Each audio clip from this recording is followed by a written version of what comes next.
Bonsoir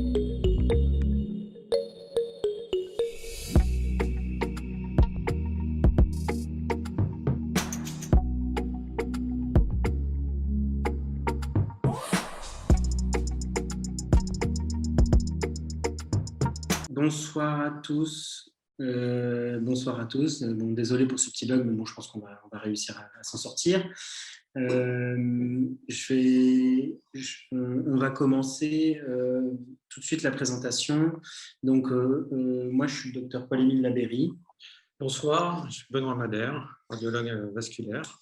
Donc, on est une équipe de radiologie interventionnelle vasculaire, plusieurs membres. On est deux aujourd'hui pour vous parler des varices pelviennes, qui sont un sujet assez intéressant et complexe. Donc, la thématique de notre... Je vais laisser Benoît reprendre un peu son souffle parce qu'il sort à l'instant du blog, donc il va boire un petit verre d'eau, puis il parlera quand il voudra, quand il aura pris son souffle. Donc, le but, le titre de ce webinaire, c'est varices pelviennes et congestion veineuse pelvienne, l'efficacité de la prise en charge endovasculaire. Donc, les varices pelviennes, la congestion veineuse pelvienne, c'est quelque chose dont tout le monde a déjà entendu parler, mais c'est assez polymorphe, c'est assez complexe. C'est une pathologie qui est transversale, qui touche beaucoup de spécialités, l'urologie, la gynécologie, les sages-femmes, les chirurgiens vasculaires. C'est très souvent négligé, méconnu, non diagnostiqué, alors que ça peut avoir un impact fonctionnel majeur et ça provoque une grande errance médicale chez les patients. D'un point de vue de pathologie, c'est un réseau infiltrant de varices pelviennes qui sont très fréquemment observés, aussi bien chez les nudipars, ça c'est connu, mais aussi chez les nudipars et parfois chez les hommes. Nous, on présente le traitement endovasculaire qui est le seul, en tout cas efficace et sûr, mais par contre qui est très exigeant. Pour faire, donc, je vais utiliser ce petit plan-là, donc on va voir très rapidement la physiopathologie, l'impact fonctionnel, le diagnostic et la phlébo, le principe de la prise en charge endovasculaire, les avantages et les spécificités donc, de notre stratégie, nous 100% résorbable, et puis l'intérêt du réseau de soins experts, ce qu'on appelle le réseau Amnica-Grena. Donc la physiopathologie, les dérèglements hémodynamiques abdominopelviens, c'est comme ça plutôt qu'il faudrait appeler la pathologie. Il y a deux principaux systèmes de collecteurs veineux pelviens, le système ovarien et le système iliaque interne. Le système ovarien, c'est les deux veines ovariennes droite et gauche, inconstamment valvulées, qui se terminent dans la veine rénale et dans la veine cave inférieure, et qui drainent en gros les ovaires, l'utérus et les veines des ligaments larges. Et puis il y a les systèmes iliaques internes, donc à droite et à gauche, qui naissent de plexus veineux alvéolés et interconnectés. C'est un réseau très dense et complexe, comme vous pouvez le voir à l'image, et qui drainent soit les afférents pariétaux, donc les veines glutéales des fesses obturatrices, du trou obturateur ou les veines pudendales médiales, ou les afférents viscéraux, c'est-à-dire la vessie, les veines utérines inférieures et les veines rectales moyennes. Alors, une veine, c'est une structure vasculaire qui est très souple, multi-anastomosée, comme beaucoup le savent, avec un régime de vitesse bas, mais un régime de débit élevé. En fait, il y a exactement le même sang dans une artère que dans une veine, puisque c'est en continuité directe. Par contre, les vitesses sont plus bas. Donc, il y a beaucoup plus de surface dans le système veineux que dans le système artériel. L'hémodynamique veineuse, c'est des flux qui sont de basse pression et qui sont très inductibles au phénomène de pression. Et le retour veineux vers le cœur droit est facilement diminué ou aboli.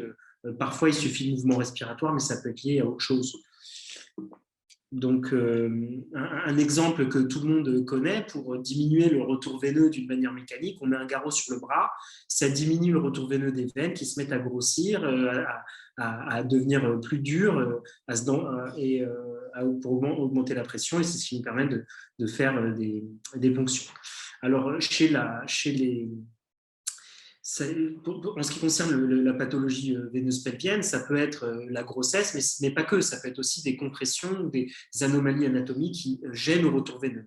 Le but de cette slide, c'est de vous montrer que quand on abolit le retour veineux, la pression augmente, la vitesse diminue et le sang stagne, et ça provoque une déformation, une dilatation, une perte de parallélisme des veines qui modifie leur paroi. Et du fait des pertes de ce parallélisme et une destruction des valvulations, ça provoque des reflux. Ces reflux sont un phénomène de cercle vicieux qui va continuer à dégrader et à agresser la paroi des veines. Si on voit la veine normale, un schéma de veine normale à gauche, à droite, on verra que quand le rayon augmente, la résistance diminue, les valvules s'écartent et ça provoque une destruction en fait, de la veine, avec une aggravation spontanée puisque la pression va augmenter, le sang va stagner, la pression va augmenter, la veine va se dilater et ça va devenir de plus en plus grave. Ce qui est très important de comprendre là-dedans, c'est l'extension territoriale. C'est-à-dire qu'une veine malade à un endroit va transmettre son excès de pression vers une autre veine qui peut être saine et qui va se dégrader à son tour. Donc, c'est vraiment l'extension territoriale qui est très importante à reconnaître dans le principe des varices pelviennes. Alors, quand on est sur un réseau pelvipérinéal multi-interconnecté, avec de très nombreuses veines plexiques, vous imaginez bien que si vous avez un excès de pression, par exemple dans la veine ovarienne gauche, ça va se retransmettre aux veines de l'utérus, aux veines utérovaginales, aux veines iliaques internes, et ainsi de suite. C'est ça qui est très important de comprendre, c'est que il y a un phénomène d'aggravation territoriale très important dans ces phénomènes physiopathologiques.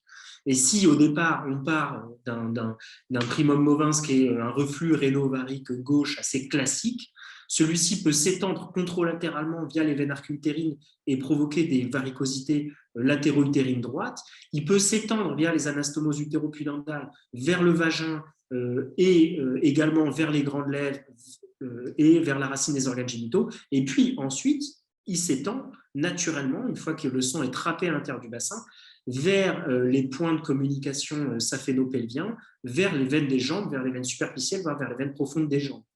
Donc, c'est une extension polymorphe, multiple et variable, c'est-à-dire qu'on peut avoir une extension que à droite, que au niveau des membres inférieurs. C'est très variable, ça provoque la variabilité des symptômes. Ça, c'est la photo de face, mais de profil, c'est exactement la même chose. Vous avez une extension depuis l'utérus vers le rectum ou vers la vessie et vers les veines antérieures ou postérieures des jambes. Donc, quels sont les facteurs favorisants de ces troubles hémodynamiques pelviens? Alors, il y a un terrain familial avec une hérédité variceuse qui est toujours retrouvée. Il y a plusieurs gènes qui ont été identifiés. Il y a des facteurs endocriniens, donc la dépendance œstrogène-progestérone, qui entraîne donc l'hyperœstrogénémie avec l'apparition d'œdème, une augmentation de la perméabilité capillaire. Donc, il y a forcément des causes qui ne sont pas que hémodynamiques. Il y a les grossesses, ça, tout le monde le sait, c'est l'insuffisance veineuse acquise. Donc, la dilatation des veines pelviennes sont tout à fait normales pendant la grossesse parce que l'utérus draine beaucoup de sang. Elles doivent récupérer normalement dans un temps d'à peu près 6 mois après l'accouchement. Mais il peut y avoir des persistances de ces dilatations et c'est à ce moment-là que ça devient pathologique. C'est une détérioration, ces dilatations, c'est ce qu'on a dit, c'est une détérioration de la qualité de la paroi veineuse dans le postpartum. Il y a d'autres types de facteurs favorisants, c'est que ce qu'il y a c'est les insuffisances aussi au niveau veineuse du membre inférieur, c'est que le lien est prouvé entre les varices pelviennes et les varices des membres inférieurs, qui sont généralement corrélés au niveau du nombre de grossesses. Il y a des facteurs hormonaux, il y a des facteurs mécaniques, donc la compression de l'utérus gravive, l'augmentation de la lordose lombaire qui va comprimer de manière positionnelle la veine rénale gauche, et puis les facteurs hémodynamiques, donc les modifications très importantes du flux. Je passe rapidement là-dessus. Donc, les facteurs liés à la grossesse, mais il n'y a pas que ça, parce que ces pathologies-là sont aussi présentes chez les nullipares. Donc, il y a aussi des troubles du flux réno-cave et des flux réno-ovariques. C'est ce qui va nous faire identifier des congestions veineuses pelviennes et des varices pelviennes chez des nulligestes. Celles-ci sont très mal diagnostiquées parce que c'est des femmes à qui on dit vous n'avez pas eu de grossesse, vous n'avez pas de varices, c'est pas possible. Il y a un obstacle à l'écoulement souvent direct du flux réno-cave gauche qui provoque des reflux dans les veines ovariennes, mais c'est pas que ça. Ça peut être aussi des variantes anatomiques. C'est des pathologies qui sont assez compliquées, qui demandent une expertise assez précise. Et qui peuvent s'accompagner ou non de congestion veineuse rénale. C'est dans cette catégorie de troubles du flux réno-cave qu'on trouve ce qu'on appelle le syndrome de Nutcracker, qui est très souvent diagnostiqué à excès ou par défaut. Donc là, c'est par exemple un exemple de Nutcracker, où on voit sur un Doppler une compression de la veine rénale entre ces deux artères, la pince orthomésentérique, ce qu'on voit ici au scanner, et ce qu'on observe ici à la phlébographie, c'est ce qu'on appelle un Nutcracker antérieur. Et c'est parfois plus compliqué que ça. Quand la veine rénale est, par variabilité anatomique, située entre le corps vertébral et l'aorte, c'est ce qu'on appelle un Nutcracker postérieur. Il peut y avoir des conditions mixtes, comme par exemple cette patiente qui a ce qu'on appelle une veine rénale circumaortique, c'est une variante anatomique, avec ici une veine rétro-aortique très comprimée, on voit l'empreinte de l'aorte ici, et une veine anté-aortique qui est très peu drainante.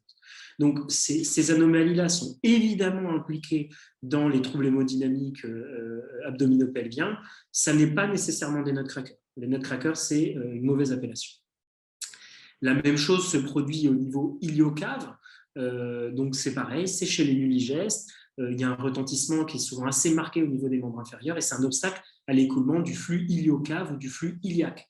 Tout le sang de la jambe est parfois trappé au niveau de la jonction entre la veine iliaque primitive gauche et la veine cave, et le sang de la jambe, donc de la veine iliaque externe, se draine par la veine iliaque interne, puis par le côté contralatéral, ce qu'on appelait avant le coquette ou ce qu'on appelle le May-Turner, et qui correspond encore une fois à des critères hémodynamiques et anatomiques extrêmement précis. Mais ce n'est pas que des compressions, ça peut être des variantes anatomiques défavorables. Au lieu d'avoir une veine, vous en avez deux.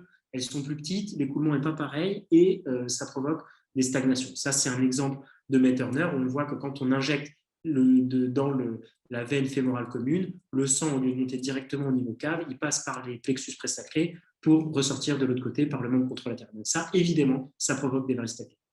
Alors, la cause la plus connue et reconnue, c'est le reflux réno-ovarique gauche. Dont on voit un exemple ici. Normalement, il y a une valvule au niveau de la veine ovarique gauche, mais on a vu que ce n'était pas toujours constant. Et le sang reflue directement du rein dans la veine ovarienne gauche et descend à l'étage sous-jacent au niveau de l'utérus en provoquant un volumineux paquet variceux latéro-utérin gauche et qui diffuse, comme je vous l'ai expliqué, le long des veines archéutérines vers le côté contralatéral qui sont éventuellement, la veine ovarienne droite peut être éventuellement drainante pour les deux côtés. C'est ce qu'on voit ici. On a une opacification en fait, de la veine ovarienne droite et on voit également une opacification de la veine iliaque commune qui est également drainante, mais en fait pour le rein. La veine iliaque commune droite est drainante pour le rein. Ça provoque donc ces énormes paquets variqueux périutérins avec un engorgement des veines myométriales qui peuvent être extrêmement symptomatiques. Il y a des reflux rénovariques droits aussi. Ils sont rarement isolément impliqués, mais ils sont très souvent impliqués en corrélation avec le reflux rénovarique gauche. Pourquoi ? Parce que la veine ovarienne droite se drainant directement dans la veine cave inférieure, elle est moins souvent sujette à des compressions ou à des troubles du flux. Voilà, il faut bien étudier la veine ovarienne droite pour savoir si elle est drainante avant de la traiter. Ce reflux rénovarique droit, il peut être impliqué dans des varicosités pelvipérinéales très infiltrantes. Donc, on voit ici un stérilet, donc qui représente à peu près l'utérus. Ces varicosités, donc dès qu'on injecte la veine ovarienne droite, qui refluent jusqu'aux organes génitaux. Donc, ce n'est pas forcément négligeable. Les reflux iliaques internes, ils sont toujours impliqués, ils sont quasiment toujours impliqués dans les symptômes. Il y a énormément d'interconnexions et c'est une étape obligatoire des fuites pelviennes. C'est-à-dire qu'on ne peut pas avoir un reflux directement de la veine ovarienne à la jambe ou au vagin. Il y a forcément l'implication des veines du réseau iliaque interne, c'est les veines pudendales médiales, le rameau génital, la veine obturatrice interne ou la veine utérine inférieure qui sont, elles, connectées à la veine iliaque interne droite et à la veine iliaque interne gauche. Donc là, on injecte des fois, c'est elle-même qui représente la totalité des varices. On passe ici le cathéter par la veine iliaque interne, on injecte et ça prend tout le paquet variceux latéro-utérin chez cette patiente. Vous voyez, chez cette patiente, pareil, on injecte une veine pudendale médiale. Vous voyez tout ce que vous avez noir là, en phlébographie, c'est un énorme amas variceux obturateur, pudendal externe, pudendal médian, du plexus de Santorini, vulvaire, périclitoridien. Ça, c'est tout ça alimenté par une petite veine pudendale médiane. L'extension des varices, donc je vous ai expliqué l'extension des varices, c'est très important, c'est vraiment quelque chose de fondamental dans l'étude de la pathologie.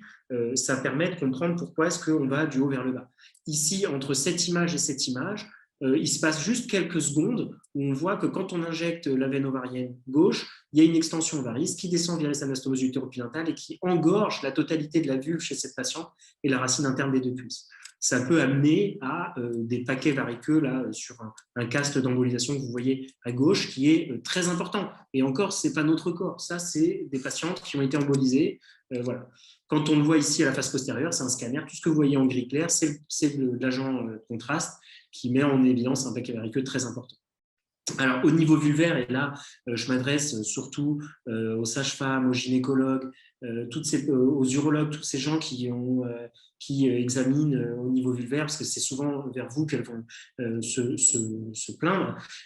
Ces extensions des varices pelvipérinéales s'expriment aussi beaucoup au niveau vulvaire, avec un engorgement vulvaire, des gonflements vulvaires, et qui sont responsables d'un handicap fonctionnel très important. Ici, c'est très marqué, mais ça peut être beaucoup plus fruste avec, ici, quelques dilatations vulvaires, je dis très généralement à la jonction entre les grandes lèvres et les petites lèvres.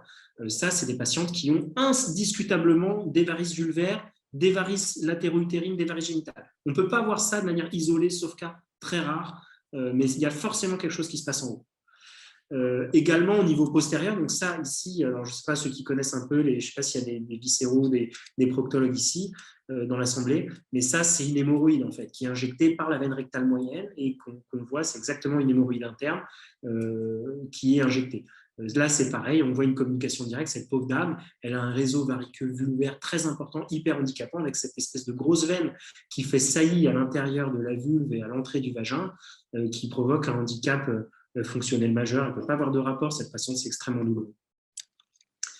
Les fuites peuvent être aussi dirigées vers les jambes. Ici, une fuite obturatrice interne qui va vers une crosse saphéenne, ou de l'autre côté, tout ce gros paquet variqueux obturateur qui fuit vers les varices des jambes. Alors, maintenant qu'on a fait le premier morceau qui était le plus indigeste, mais c'était très important en fait, parce que si vous comprenez la physiopathologie, vous comprenez les symptômes, vous comprenez les impacts fonctionnels, vous comprenez les traitements. C'est-à-dire que le plus important, c'est de comprendre comment est-ce que ça se passe les varices pelviennes. Alors, les varices pelviennes, c'est très fréquent. Il y a 33 à 70% chez les femmes multipares. Elles peuvent être ou non symptomatiques. Ça peut donner un impact fonctionnel qui peut être majeur. Il y a de nombreuses manifestations polymorphes qui rendent leur diagnostic un peu malaisé, au premier plan duquel on retrouve le syndrome de congestion veineuse pelvienne, que tout le monde connaît, et les varices des membres inférieurs d'origine pelvienne. Ça, c'est les deux pattes les plus connues et importantes de la pathologie. Mais ce n'est pas que ça. Il y a aussi le syndrome post-coïtal, le syndrome irritatif vésical, les syndromes associés, le nutcracker, le May-Turner, les syndromes de vol ovarien, les hémorroïdes, la congestion veineuse rénale qui peut entraîner des hématuries et les troubles neurovasculaires. Donc, c'est beaucoup plus polymorphe que les trucs qu'on lit sur les sites un peu généralistes. Et il y a peut-être aussi, pas que ça, mais il y a des interrogations sur lesquelles on est en train de faire des études pour voir par rapport à la fécondité. Est-ce que les varices pelviennes ont un impact sur la fécondité? Je vous ai montré une varice infiltrante myométriale chez une patiente. Est-ce que c'est possible pour elle d'avoir des enfants? Est-ce qu'elle ne va pas être sujette à faire des fausses couches spontanées? On a beaucoup de fausses couches spontanées chez nos patientes après la première grossesse, plein de fausses couches. Donc voilà, pour l'instant, on n'en a pas la preuve scientifique, mais on cherche parce qu'il y a possiblement un lien. En tout cas, il faut l'éliminer. Les hémorragies de la délivrance, c'est pareil. Quand on accouche et qu'on a un réseau de drainage variqueux hyper important, on peut être amené à faire des hémorragies de la délivrance. Donc ça, c'est des choses qui doivent être prouvées et qui sont pour l'instant méconnues. Et la congestion veineuse médulaire aussi, c'est des patientes qui ont des douleurs des membres inférieurs intarissables, qui n'ont pas de sciatique, qui n'ont pas de problème médulaire, mais qui ont une congestion veineuse sur probablement des nutcrackers ou des engorgements veineux médulaires liés à des varices pelvipérinéales. Donc, tous ces symptômes-là dont on a parlé, ils sont isolés ou combinés. Et il y a une grande variabilité. On peut avoir une congestion veineuse pelvienne et un syndrome post-coïtal. On peut avoir des varices des membres inférieurs sans syndrome de congestion pelvienne et des hémorroïdes. On peut avoir tous les signes. Je veux dire, il ne faut pas s'arrêter à exclure une patiente du diagnostic si jamais il lui manque une congestion veineuse pelvienne ou des varices des membres inférieurs ou parce qu'elle n'est pas multipare. Il ne faut surtout pas faire ça. Le maître mot des symptômes étant la douleur. C'est une douleur donc, liée à la congestion veineuse pelvienne qui est souvent profonde, sourde, paroxystique. Ce n'est pas forcément une douleur, ça peut être une pesanteur, un inconfort, excusez-moi, je remets la diapo, des crampes ou des brûlures. Chaque femme l'exprime de sa manière. Cette intensité elle est discontinue, mais il peut y avoir des crises paroxystiques avec des EVA entre 6, 8 chez les patients qui vont parfois jusqu'à des prises d'antalgiques de palais 3. Son rythme, il est intermittent ou permanent. Il est très souvent chronique, souvent en fin de journée et en période pré- ou permenstruelle. C'est logique, c'est le moment où la muqueuse de l'utérus est la plus gonflée, les veines sont les plus gonflées et c'est le moment où ça fait le plus mal. La localisation de ces douleurs, elle est souvent multiple, polymorphe, donc ça on l'a vu, c'est par rapport à la physiopathologie, à l'extension des varices. On peut avoir des irradiations aux organes génitaux, à l'anus. On peut avoir des douleurs au niveau du flanc gauche. On peut avoir des douleurs abdominopelviennes. On peut avoir des douleurs vésicales. En fait, c'est hyper polymorphe. Ça dépendra de où sont situées les varices et où elles partent. Les facteurs favorisants, elles sont favorisées par les efforts de poussée. Donc, typiquement, l'exonération, les gens qui jouent de la trompette, les valsalva, ou les efforts de portée. Des femmes qui nous disent « je ne peux plus porter mes enfants ». Surtout quand on a des enfants en bas âge, c'est émotionnellement très handicapant. Et bien sûr, les rapports sexuels, la stimulation d'un vagin qui est entouré de grosses veines variqueuses stagnantes va faire très mal. Quelques exemples d'infiltration pelvienne. Ici, vous voyez sur une veine pudendale médiale avec une infiltration variqueuse vaginale très importante chez une patiente qui ne peut pas avoir de rapport sexuel de qualité.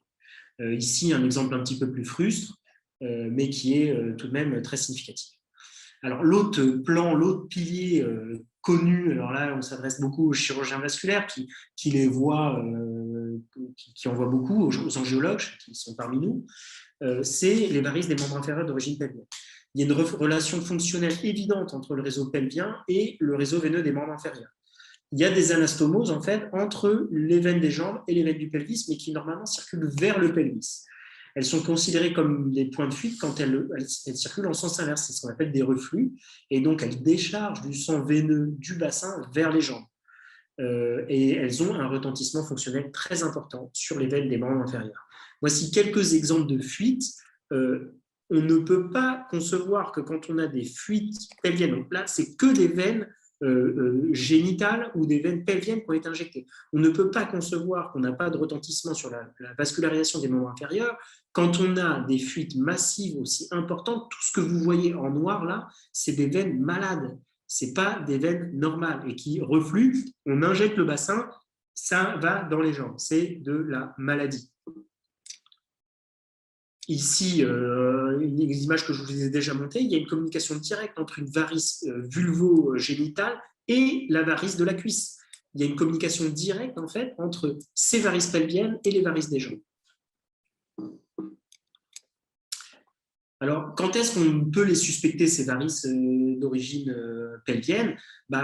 Quand il n'y a pas de spécificité de ces varices au niveau des membres inférieurs. Par contre, quand elles récidivent après des phlébec-tomies, quand elles sont apparues ou qu'elles stagnent après des grossesses, quand elles sont connectées, surtout ce qui est très important, c'est quand elles sont connectées au pli fessier, soit au niveau de l'aine en antérieur, soit au niveau du pli fessier postérieur. Ça, c'est très évocateur de varices vulvaires. Ce que vous voyez ici, en bas à droite de l'écran, ce réseau variqueux qui remonte et qui rentre dans le slip. Quand Benoît examine ces malades, on voit que ces varices, des fois, elles communiquent directement, on les voit communiquer par rapport au niveau vulvaire. C'est les points de fuite pelviens dont on a parlé, qui peuvent être multiples. Alors, il y en a plein. Ça, c'est assez compliqué parce qu'elles correspondent à toutes les structures anatomiques de toutes ces veines, les veines pudendales médiales, les veines obturatrices, les veines utérines inférieures, les veines clitoridiennes, les veines glutéales inférieures, les veines glutéales supérieures. Toutes ces veines-là sont explorées extrêmement bien. Nous, on le fait de manière phlébographique, surtout les angiologues, les échodopléristes qui connaissent très bien ça. Michel Dadon, qui est un de nos collaborateurs qui est un des meilleurs mondiaux, et qui décrivent ces points de fuite et qui nous renseignent dessus, donc pour expliquer comment est-ce que ça passe du bassin au niveau des jambes.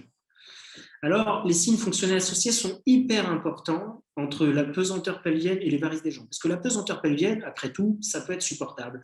Les varices des jambes, si les jambes ne sont pas trop abîmées, ça peut être aussi supportable. Mais les autres symptômes qui sont associés sont parfois hyper handicapants. Le syndrome post-coïtal, c'est des douleurs per et surtout post-rapport qui sont souvent vaginales et qui radient à la face interne des cuisses, qui peuvent être prolongées pendant quelques jours. C'est des patients qui nous disent « j'ai eu un rapport, le soir j'avais mal et pendant 2 jours j'ai mal ». Ça entraîne des baisses de la libido. Ça entraîne des baisses de la libido et parfois un handicap socio-relationnel très important. Il y a un retentissement psychologique majeur aussi, vous imaginez bien. Le syndrome irritatif vésical, souvent les urologues appellent ça les cystites interstitielles, c'est des signes qui sont très handicapants. C'est une polyurie, de l'impériosité, des gènes et des brûlures, des patientes qui, on leur dit tout le temps, vous avez une cystite, elles prennent des antibiotiques, elles font des bandelettes urinaires, elles font des ESTBU, il n'y a jamais de germe. Et ça provoque aussi un handicap social quand vous êtes obligé d'aller aux toilettes une quinzaine de fois par jour, c'est très important. Il y a des patientes qui viennent nous voir que pour ça. Elles ont des varices périvésicales, elles n'ont que ça. Donc, il ne faut surtout pas le négliger. Les hémorroïdes, c'est pareil, c'est méconnu. Tout le monde pense que les hémorroïdes sont uniquement liés à des troubles artériels. Ce n'est pas vrai. Les hémorroïdes sont liés aussi à de la congestion veineuse pelvienne qui se manifeste au niveau postérieur, au niveau des veines rectales moyennes qui sont interconnectées directement avec les veines pudendales médiales. Donc, si on a une hyperpression au niveau des veines pudendales médiales, on peut avoir des hémorroïdes. Moi, systématiquement, pendant nos consultations, on demande aux patientes ou aux patients, est-ce que vous avez des hémorroïdes? Elles nous disent tout le temps non. Quand on les examine, on dit « Ah, vous avez des hémorroïdes ?» Elle dit « Ah oui, c'est vrai, ça m'arrive, j'ai du sang sur le papier. » Mais c'est quelque chose qui est méconnu, mais qui est hyper fréquent chez les patients chroniques. Les syndromes associés, donc les nutcracker et le Metternich, je vais passer très rapidement dessus, mais c'est des syndromes associés qui peuvent entraîner des douleurs, des amaigrissements, des douleurs digestives, des diarrhées, de l'hématurie. Donc, c'est des choses qui sont associées aussi aux varices pelviennes et qu'il va falloir creuser en consultation quand on est spécialisé. Les troubles neurovasculaires, ça c'est un peu plus rare, mais ça existe aussi. C'est les veines cheminant à côté des nerfs. Quand une veine est gonflée, turgescente et sous pression, elle écrase le nerf, elle provoque des douleurs nerveuses radiculaires. C'est souvent des symptômes qui sont au premier plan en fait, de la plainte du patient ou de la patiente et qui vient nous voir quasiment pour ça après une longue errance médicale, 250 EMG, 3 IRM, où on a dit il n'y a rien, il n'y a rien, il n'y a rien. C'est le diagnostic différentiel des neuroendométrioses et quand on les traite, généralement, c'est spectaculaire. Cette jeune femme est chef d'orchestre, elle est trompettiste, donc elle fait tout le temps des valsalva, elle a une varice avec une petite une petite malformation veineuse pure, une petite varice veineuse pure autour du nerf sciatique. Et elle a une sciatique intarissable depuis des années, errance médicale. Elle a vu un gynécologue qui a fait une cellule exploratrice, qui a vu effectivement des veines un petit peu bizarres, ici il y a un petit clip, qui ont été cautérisées, mais malheureusement ce n'est pas suffisant. Et la patiente est venue nous voir, on l'a opérée, elle n'avait plus de douleur. Un autre exemple ici, une patiente de Benoît, vous comprenez quand on injecte ici une veine obturatrice, une veine glutéale inférieure, qu'on voit ce lacis veineux qui court en périphérie du nerf sciatique, vous comprenez bien que cette patiente, d'ailleurs, nous, quand on les opère, on les prévient, on leur dit, voilà, on va vous opérer, vous avez une fuite, vous pouvez avoir une sciatique pendant quelques jours, c'est normal, parce qu'on est juste à côté du nerf. Donc voilà les troubles neurovasculaires, il faut y penser aussi. Une fois qu'on a parlé de la physiopathologie, qu'on a parlé du retentissement fonctionnel, qui sont la base un peu de cette maladie, il faut parler du diagnostic et de l'évaluation phlémographique. Donc le diagnostic positif, du retentissement fonctionnel des varices pelviennes, c'est un faisceau d'arguments. Il n'y a pas de consensus à l'heure actuelle, il n'y a pas de score, il n'y a pas de consensus. C'est la corrélation de toutes les choses dont on a parlé. Et il faut que ce soit congruent, il faut que ça aille dans le même sens. Un syndrome de congestion veineuse pelvienne, qui peut être typique ou non atypique, un syndrome post-coïtal, un syndrome irritatif vésical, des syndromes associés, des hémorroïdes, des troubles neurovasculaires, des varices inférieures, tout ça, c'est les signes qui peuvent être combinés. Nous, dans notre pratique clinique, le plus on a de signes typiques, le plus on est sûr qu'il y a un retentissement fonctionnel majeur et qu'on a des varices pelviennes. On n'a même pas besoin de faire d'examen d'imagerie. Des fois, on sait ce qu'on va trouver. Dans notre expérience, alors ce n'est pas prouvé encore scientifiquement, mais quand on a plus strictement supérieur à 2 de ces signes qu'on vient de décrire, la spécificité d'avoir une varicose pelvienne infiltrante, elle est proche de 100%. C'est rarissime qu'on a une patiente qui ait plus de 2 de ces items-là, qu'on ait 3, on va dire 3 ou plus, et qui n'en est pas. C'est rarissime. Il ne faut pas négliger les nulligestes, il ne faut pas négliger les ménopausées, il ne faut pas négliger les femmes hystérectomisées. Cette image-là, ces varicosités pelviennes-là, c'est une femme qui a eu une ovariectomie, donc qui n'a plus de veine ovarienne gauche. Elle a pourtant ce paquet variceux infiltrant extrêmement désagréable au niveau vulvaire et qui fuit vers les jambes. Ce paquet variceux-là et celui-là sont chez une femme qui est nulligeste. Cette femme n'a jamais eu de grossesse, ni même de début de grossesse. Elle est nulligeste et pourtant, elle a des varices extrêmement handicapantes. Le diagnostic positif des varices pelviennes, donc de l'entité varices pelvienne, donc qu'est-ce que, quand on voit des veines malades, c'est un diagnostic qui est morphologique, en fait, c'est-à-dire la perte de parallélisme et la dilatation des veines. C'est un diagnostic qui est multimodalité. C'est pas si facile parfois parce que ça peut être positionnel, il peut faire des valsalva, il y a certaines séquences mal injectées au scanner ou des séquences d'IRM qui ne les voient pas. C'est très rarement recherché, les radiologues ne s'en occupent pas parce qu'ils ne connaissent pas ou que ça ne les intéresse pas ou que c'est tout simplement que ce n'est pas demandé. C'est très souvent négligé, on n'en parle pas, alors que c'est fréquent. Ça, c'est un impact ça implique une formation en fait très importante des praticiens dans la reconnaissance et la détection de ces anomalies. Le diagnostic positif, il est plus ou moins sensible, mais par contre, il est très spécifique. C'est-à-dire qu'on peut ne pas voir des varices chez une patiente qu'on a. Par contre, quand on en voit, c'est que ça peut très difficilement être autre chose. Il y a pas c'est très rare d'avoir une tumeur vasculaire qui mime une varice pelvienne. Par contre, il y a des localisations qui peuvent être très difficiles et elles doivent être indiscutablement corrélées au retentissement fonctionnel. Alors, ça remonte un peu dans les tours, mais c'est très important. Elles peuvent être absentes en apparence, ces varices pelviennes, chez une patiente qui a un authentique syndrome de congestion veineuse pelvienne, dans les formes débutantes. C'est-à-dire que la patiente, elle a de la tension qui augmente énormément, elle a de la pression dans ses veines, mais les veines n'ont pas eu le temps de se déformer. Souvent, c'est des jeunes femmes de 16, 18, 20 ans qui ont un nutcracker, qui ont un May-Turner et qui ont un syndrome de vol ovarien et qui n'ont pas eu le temps de développer les varices et les veines font très mal, mais elles sont en apparence subnormales ou un tout petit peu dilatées. On fait un scanner, on fait un écho, on fait une IRM, vous ne voyez rien. On les prend à la phlébo, on arrivera toujours à les démasquer parce qu'on est plus sensible. Ne négligez pas le fait de ne pas voir nécessairement des varices pelviennes chez une patiente qui a un authentique trouble veineux pelvien. Alors, on peut les voir de manière macroscopique. Donc là, on voit ici tout ce lacis veineux très infiltrant. Donc ça m'est envoyé par une de mes correspondantes qui est gynécologue.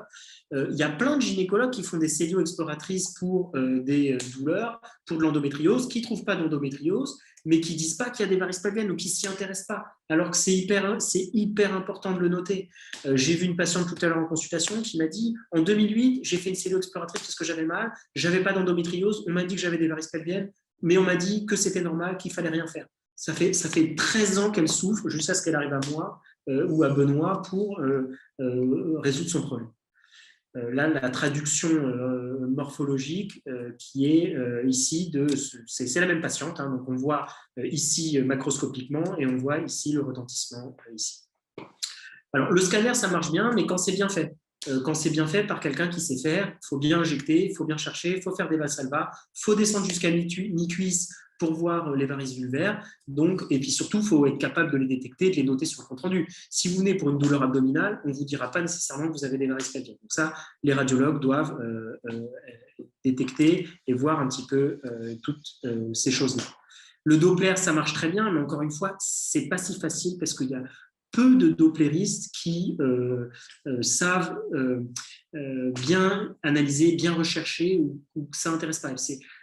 Philippe Lemal, qui s'intéresse beaucoup à ça, m'avait dit que c'est très difficile pour une patiente qui va chez son dopplériste, chez son angiologue, qui a l'habitude de faire des dopplers des jambes, à qui on va dire, voilà, je vais peut-être vous mettre une sonde endovaginale. c'est compliqué.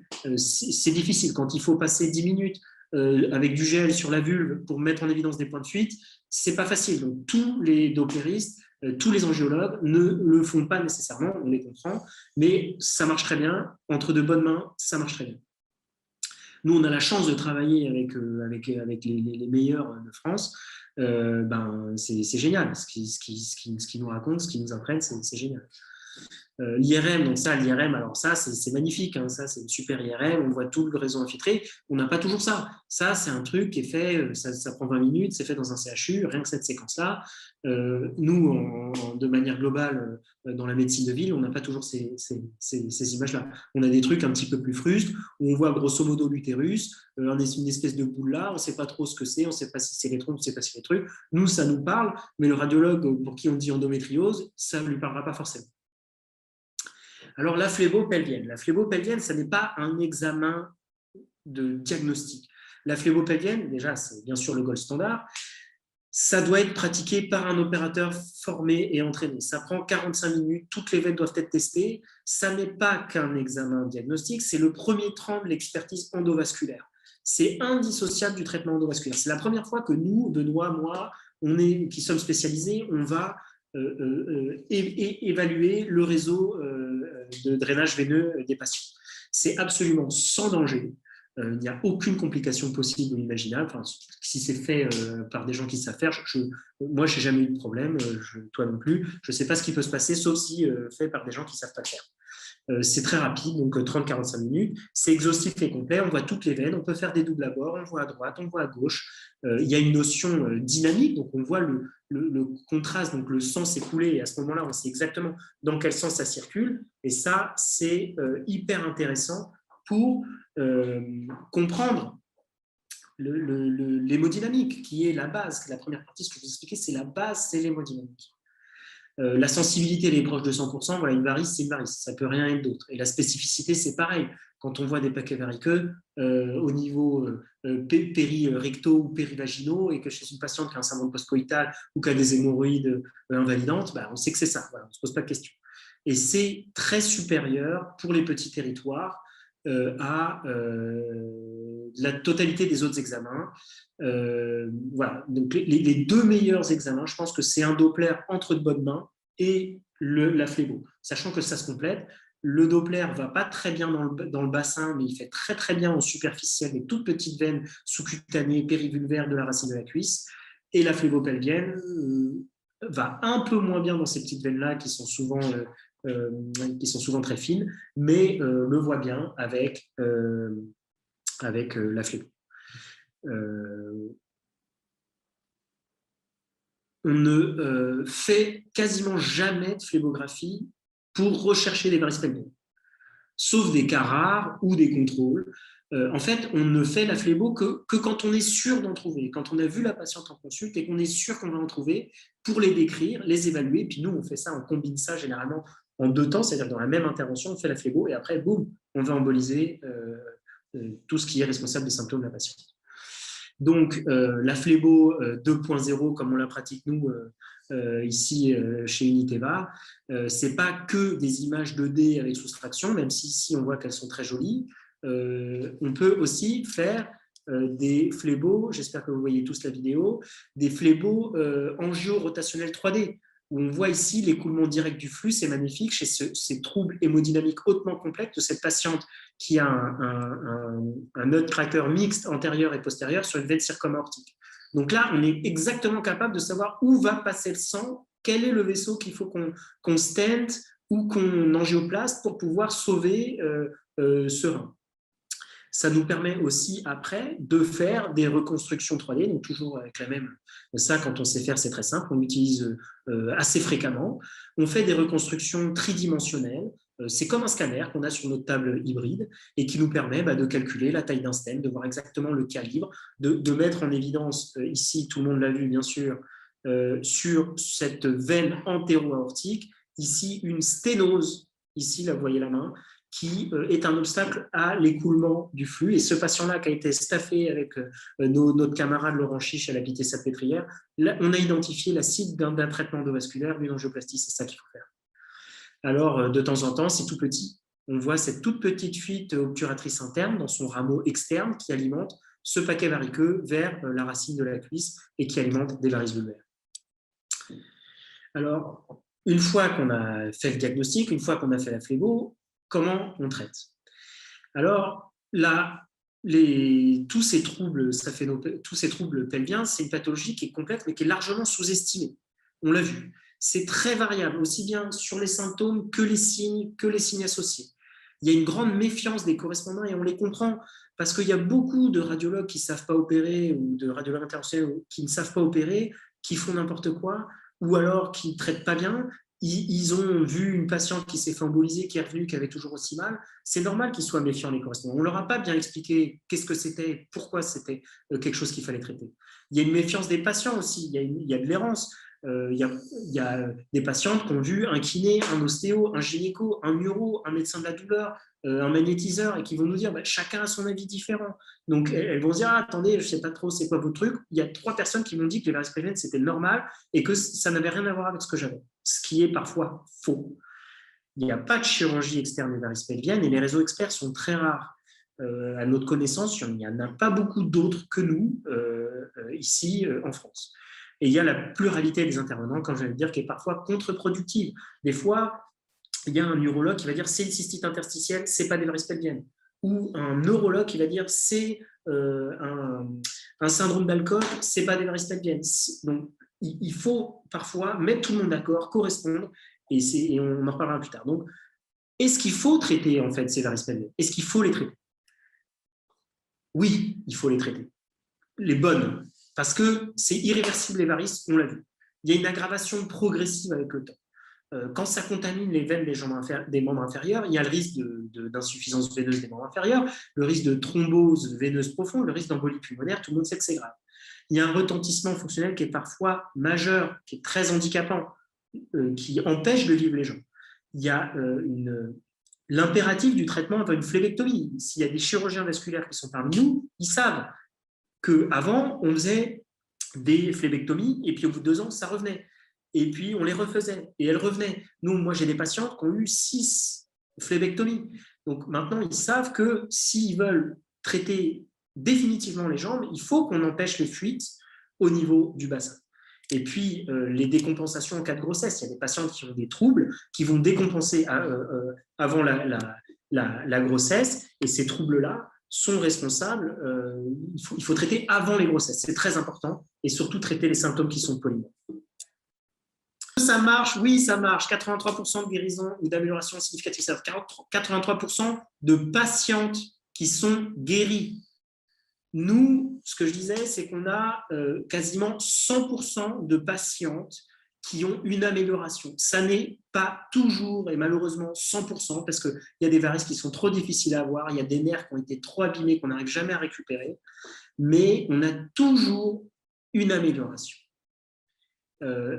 Pareil pour les douleurs des jambes qui sont liées aux varices pelviennes, avant même le traitement de chirurgie, il y a 75% d'amélioration significative. Il y a des femmes qui ont parfois plus mal, plus du tout. Par contre, il faut quand même parfois les opérer, parfois, la plupart du temps, les opérer des jambes, parce que sinon, les varices des jambes évoluent pour leur propre compte. Donc, on leur explique, on leur dit, voilà, bon, ça va vous soulager, mais il faudra quand même aller à la chirurgie après. Et nos correspondants chirurgiens vasculaires, on les aime beaucoup, ils savent très bien exactement comment ça marche. Alors, l'échec, est-ce que ça peut ne pas marcher, le traitement vasculaire? Oui, ça peut ne pas marcher. Donc, nous, on les suit sur à peu près 5 ans. Les récidives ont été identifiées, elles sont liées à 2 facteurs, en l'absence, bien sûr, d'une grossesse, en l'absence d'un événement hémodynamique comme une grossesse. C'est une embolisation incomplète, insuffisante. C'est l'absence de traitement des facteurs favorisants, c'est l'absence des connaissances précises des matériaux embolisants, c'est-à-dire des gens qui n'embolisent pas bien, ou l'absence des connaissances hémodynamiques d'anatomie veineuse pelvienne. Donc, en gros, si on travaille mal, oui, ça ne marche pas. Ça, c'est clair. Donc, c'est pour ça qu'il faut une équipe expérimentée et experte.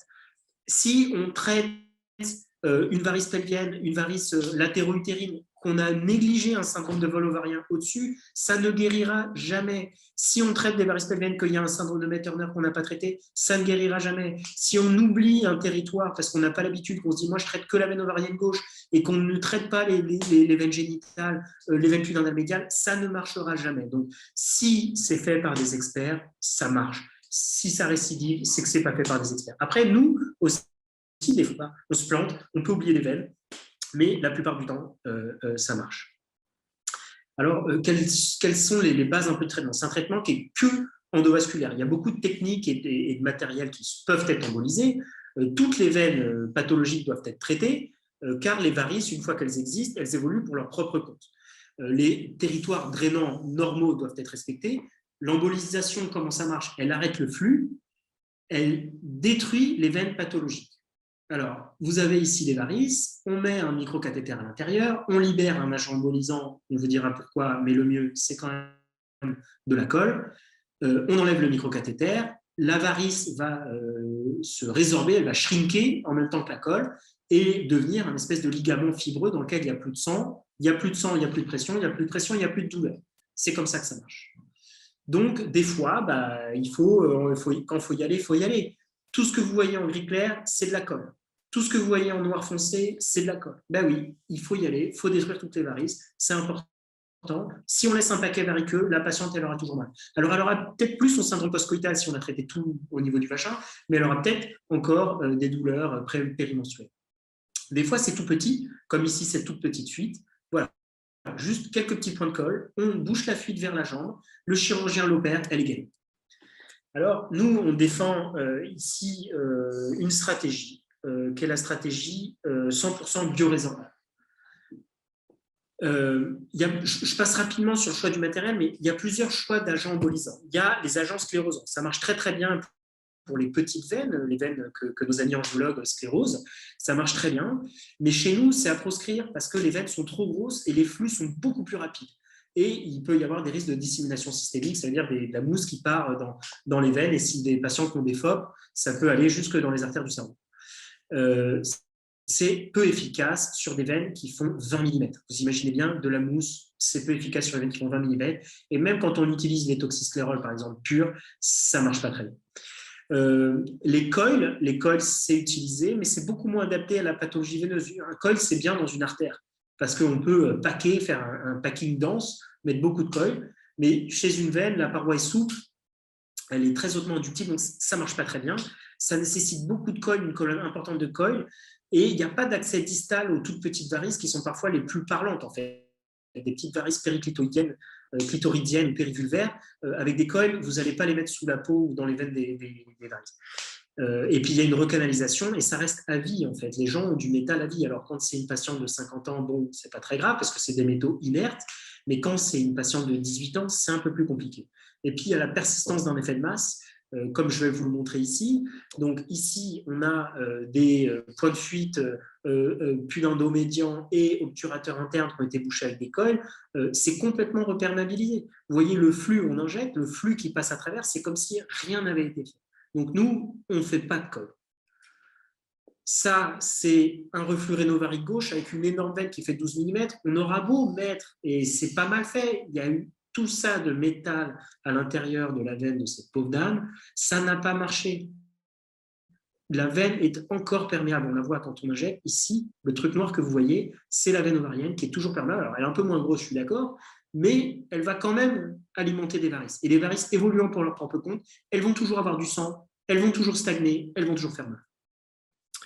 Il y a un autre truc qui vient d'arriver un petit peu, c'est l'Onyx. C'est un matériel que moi j'ai beaucoup utilisé, toi aussi Benoît, en neuro-interventionnel, dans le cerveau, un matériel qui a permis de résoudre beaucoup de problèmes à l'intérieur du cerveau. C'est un polymère de plastique en fait qui est mélangé avec un solvant et avec de la poudre de tantale, qui est une terre rare qui permet que ce soit radio-opaque. Alors c'est non résorbable. Ça ne disparaît pas, ça reste à vie dans le corps. Ça prend pas mal de temps pour emboliser parce que ça se diffuse beaucoup plus lentement que la colle. Il y a beaucoup d'artefacts au niveau du TDM, c'est lié à la poudre de tantale. C'est ce que vous voyez ici au niveau du cerveau. Donc toutes les étoiles, là, ceux qui font un peu d'imagerie parmi nous reconnaissent les artefacts métalliques. C'est très cher, en théorie, il n'y a pas de cotation, c'est utilisé que dans les malformations artério-veineuses périphériques, mais pas forcément les varices pelviennes. Donc ça, c'est un petit peu un statu quo, donc pour l'instant, on ne sait pas trop. Mais c'est plus facile, a priori, à utiliser que la colle, donc c'est très séduisant pour des gens qui ne savent pas faire. C'est très séduisant. Alors, toute proportion gardée, il y a des gens qui savent faire et qui utilisent de l'Onyx. Je n'ai pas dit ça. Mais les laboratoires vont dire oui, l'Onyx, c'est facile, tu verras, fais-le, tu peux le faire. Tiens, regarde, je te montre comment ça fait, ça marche très, très bien. Voilà. C'est très séduisant, c'est plus facile, mais ça peut être dangereux. Et il y a un impact important sur la fécondité qu'on ne connaît pas. Quand on a une veine ovarienne ou génitale qui est remplie de plastique fondu et que tout autour de l'utérus, on ne sait pas si la patiente, elle peut avoir une grossesse. On ne sait pas comment ça se passe. Moi, je n'en fais pas, donc je ne sais pas, mais je questionne les gens qui en font. Ils me disent que c'est bon, mais je n'ai pas la preuve, donc je suis sceptique. Et surtout, ça ne marche pas forcément bien, parce que quand on embolise un reflux rénovarique, ça marche, mais vous voyez, ici, en gris foncé, c'est l'Onyx, cette patiente-là, elle avait quand même un énorme paquet variceux persistant parce que ça n'avait pas été suffisamment embolisé. Donc ces questions-là, il faut y répondre. L'Onyx, d'accord, mais fécondité, la tolérance. Et qu'est-ce que faire si la patiente, à 40 ans, elle a un kyste ovarien ou un cancer de l'utérus? Si elle a des artefacts métalliques plein de bassins, on ne pourra pas lui faire d'IRM, on ne pourra pas lui faire de scanner. Donc moi, je proscris, Benoît et moi, on prescrit l'Onyx. Alors la colle, c'est pour nous le gold standard.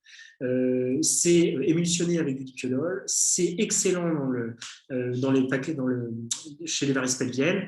On peut travailler la dilution, la pénétration, on mélange ça avec du dithiodol qui est un agent de contraste.